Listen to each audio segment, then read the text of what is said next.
Hello and welcome to the MovieKing Podcast. My name is David Jurmann and I'll be your host. To start off today's show, I'll be doing a review for the new Blumhouse movie, Speak No Evil, and in the second half I'm going to talk about my thoughts on remakes because I have a lot to say about them.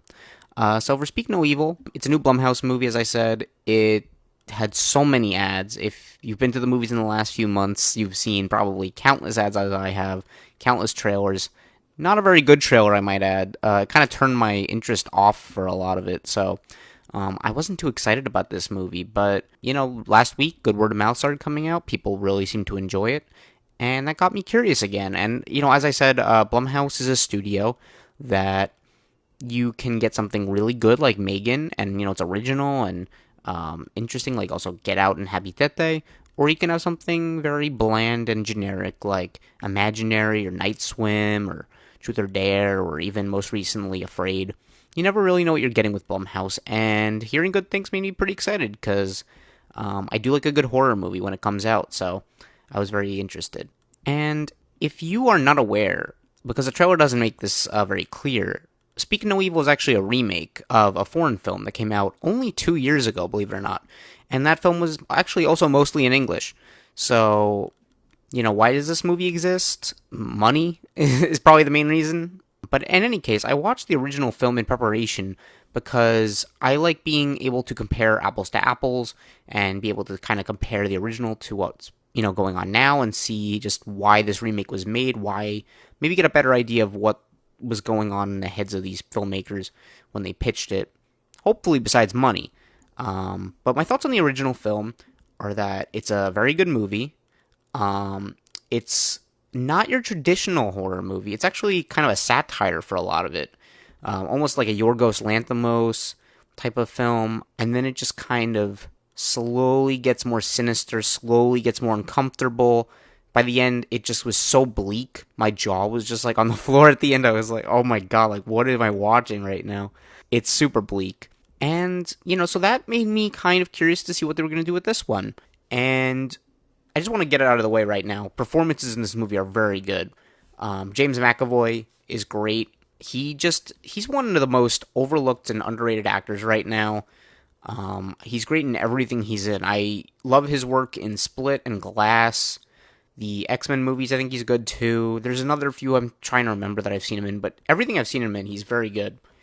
And he's also great here. This might be one of his best performances to date. He just really does a great job at selling this type of character that is very nice, but also has this other side to him. He just sells it well, and there's a complexity to him that I really liked. Mackenzie Davis is also very good. She has some great scenes where she has to kind of show a lot of emotion, and she just does a really great job. I thought she was super convincing in a lot of the scenes she was in, and she just really sold what she was feeling. And the child actors also do a great job. They might be also very overlooked in this movie because the adults are doing a lot of the heavy lifting here, but the children actually have a lot to do. They have a lot of emotion to convey, a lot of fear to show. The boy in particular also, he can't even really talk, so his performance is relying entirely on his body movements and his facial expressions. He has a lot to do. And I thought he just did a really good job with that, so I want to shout him out too. As for my thoughts on this film, I think it's okay. It's a pretty mixed bag. It doesn't even really hold a candle to the original film. And I'll kind of get into why, but I'll start off with that the first half is not good. Personally, I just thought it wasn't very well made. It just kind of lost also a lot of what made the original stand out to me. It felt staged, not as much of a bite to it in the satire or the uncomfortable stuff. The satire wasn't that funny here. I thought the original was actually pretty funny. This movie didn't really make me laugh. So I think that was one thing. And the commentary was just too on the nose. It felt like it was constantly trying to verbalize what the point of the movie was instead of showing it through character actions and character expressions. The original did that very well. I thought that it was conveyed very excellently in that film. But in this American remake, I just didn't feel like it was as subtle or as nuanced. And I don't know, I just think it lost a little bit for me on that. And again, just the kind of the real uncomfortable nature of what's going on in this house here. Like, I didn't feel like this movie really pushed the boundaries as far. It was almost like afraid to go that far. So it felt like it was kind of washed out a little bit. It was just very safe in some ways. And you may be watching this movie being like, I didn't think this was safe at all. But if you watched again, it's really if you watch the original, you'll feel that way. And I'm really like trying to express this the best I can, because if you haven't seen the original film, you probably will watch this and say it's pretty good. And I can see why this movie has good reviews, because on its own, it's not bad. It's just a lot of the things it does worse. And because it doesn't do it as well, I'm actually a little more insulted by it, because this movie's made without a purpose. I don't feel like it actually justifies its existence at times, especially in that first half. But thankfully, that's where the second half comes in. And I think the second half of this movie justifies its existence, and at least offers a completely different experience to the original. I was really happy about that, because again, for a while in this movie, I was just like, what are we doing here? This is just the same thing as the original. It's not as good. But then you kind of get like a little bit of added context to certain things. A few things just kind of start to be a little bit different. It makes a few small changes, which I liked. And then really just the second half entirely is just so different. So vastly different from what I saw in the original film. And I appreciated that. I like that a lot. It's almost a different genre in some ways. Like, it kind of becomes a bit more of a thriller here, whereas the first, I would say, is more horror. But I think it took a big departure, which I appreciated and liked. I thought that was a smart move, and I also thought it was pretty intense. It was on the edge of my seat. You know, I thought it did a good job of really, like, letting the actors sell a lot of it, and I thought it was an interesting direction to go. I wouldn't have expected it to go in that direction, especially with the way the first half was going, but I appreciated where it went, and I think, in all honesty, I actually think I prefer the second half of this movie to what happens in the second half of the original. But with that being said, I don't think the ending of this movie is as impactful as the original. Like, it felt like in a lot of ways the ending of the original was why it was made, why it stood out to me, and why it stood out to so many other people who watched it. But this movie is just so different in that second half that, I mean, that ending wouldn't have worked in this movie. You would have actually probably been even more pissed off at the ending here if that was what it was. But I think the ending here is fine for what it is. I just don't think it's as interesting. And I also don't think it makes this movie as memorable, or it also just doesn't really get the point across as well. And that, I'm kind of having conflicting thoughts on this movie as a whole, because the more I think about this movie now, it keeps getting a little worse, because I'm just kind of thinking back to the original and what that film did better. So it's honestly a bit of a gift and a curse seeing the original, but I do think this film has its merits, and one of them is better choices with characters. It makes a lot of stronger choices here that you can kind of see where their characters are coming from. They're a bit smarter, it feels like. They're kind of communicating more with each other. And if you thought they were bad here, like, I've seen some people complaining and saying, like, these characters are idiots. What are they doing? If you thought they were bad here, go watch the original, because those people are making 10 times worse decisions. I guarantee you. It's so, literally, go watch it. It's actually a good movie, though. Go watch it anyway. But that's kind of like where I am with this movie. To kind of put it a bit more frankly, I think one movie is more entertaining and satisfying, and then one is the better movie.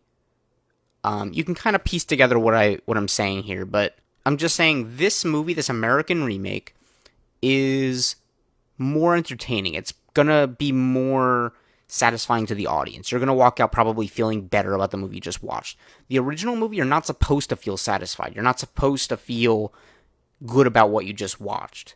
So it's a completely different experience.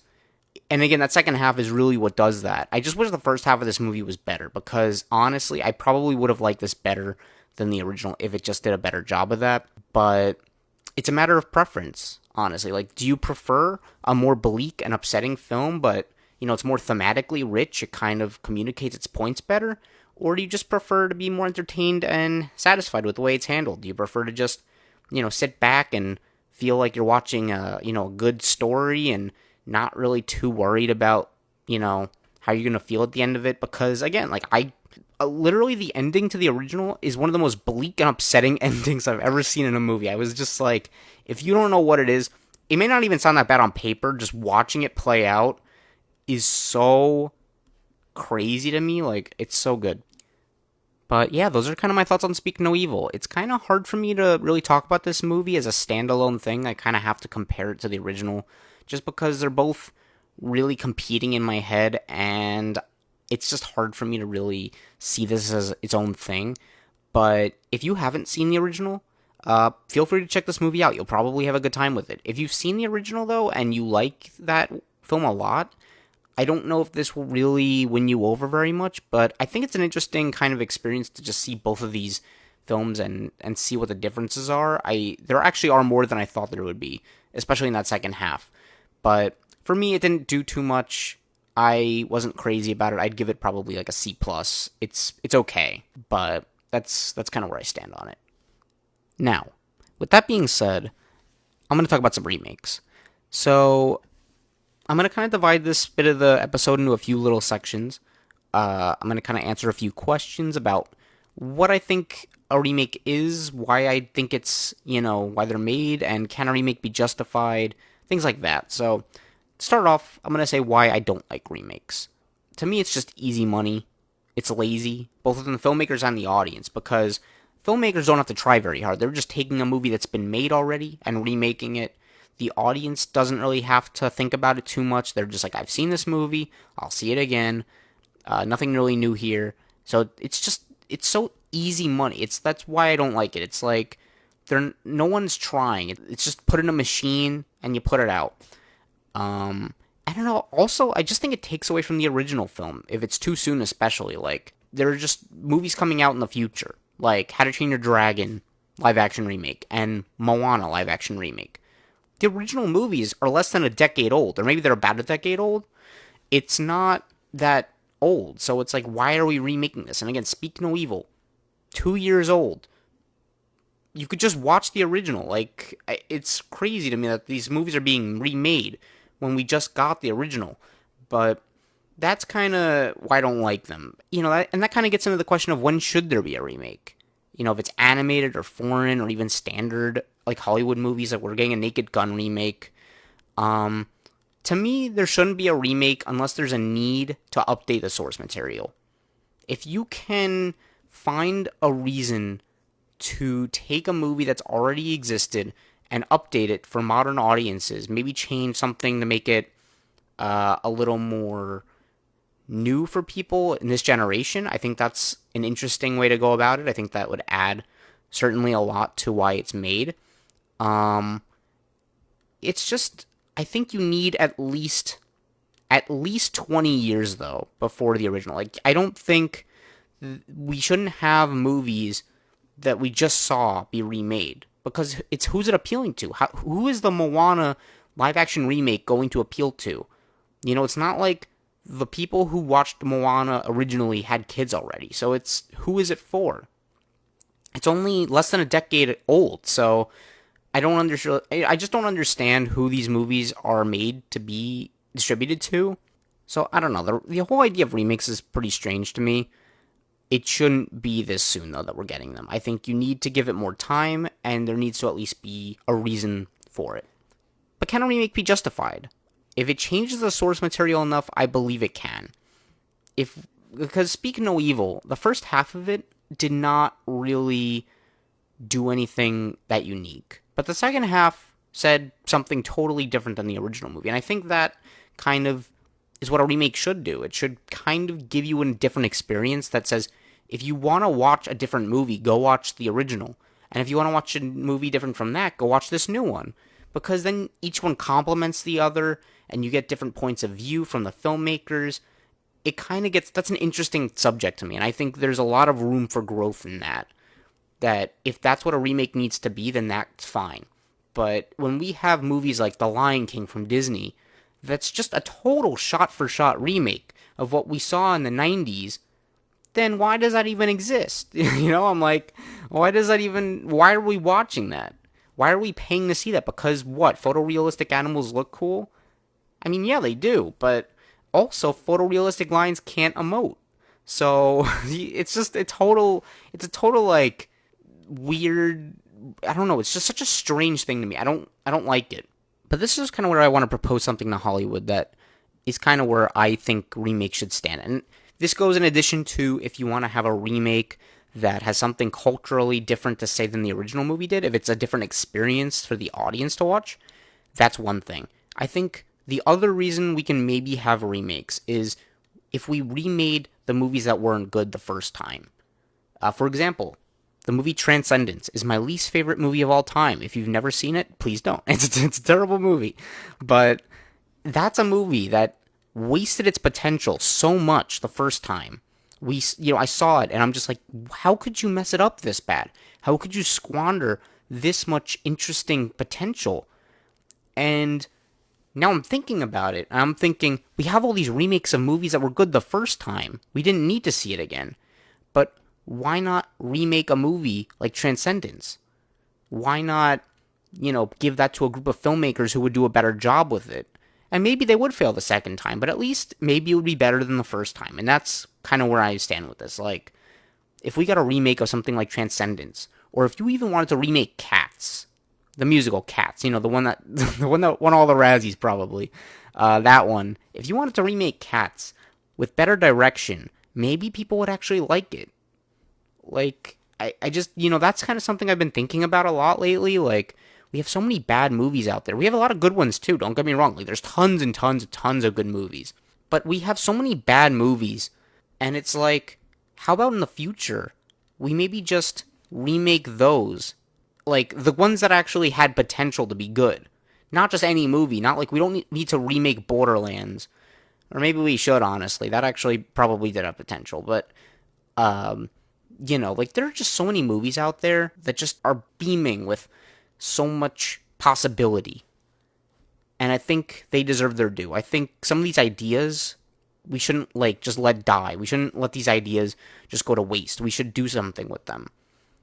And I'd like to see remakes do that in the future. I think that's a place where I'd like to see them go, and I'd be down for that. But yeah, those are kind of my thoughts on remakes. I have a lot to say about them. I just don't think a lot of them are necessary, and they're pretty lazy. I think animation remakes in particular really piss me off because I love animation so much, and to see these companies just remaking them in live action just takes away from why animation is so important the first time. And then to see these foreign remakes remaking movies just for the sake of putting them in English, just read the I don't know. Is reading subtitles that hard? Please tell me. Someone tell me. Is it that hard?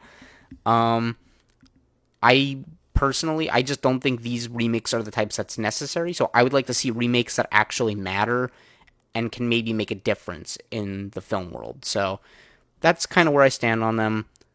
If you have any thoughts, I'd be curious to know. But I'm just very torn on the whole subject. I think it's like a whole Pandora's box of conversation right here. But yeah, that about does it for this episode. If you want to follow my reviews, you can find me on Letterboxd at MovieKing1224. You can also listen to this podcast on your favorite apps such as Spotify, YouTube, Apple Podcasts, and Amazon Music. If you have any comments or feedback, I would love to hear it and improve the show.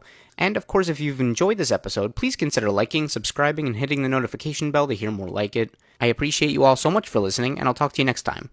Thank you. Bye-bye.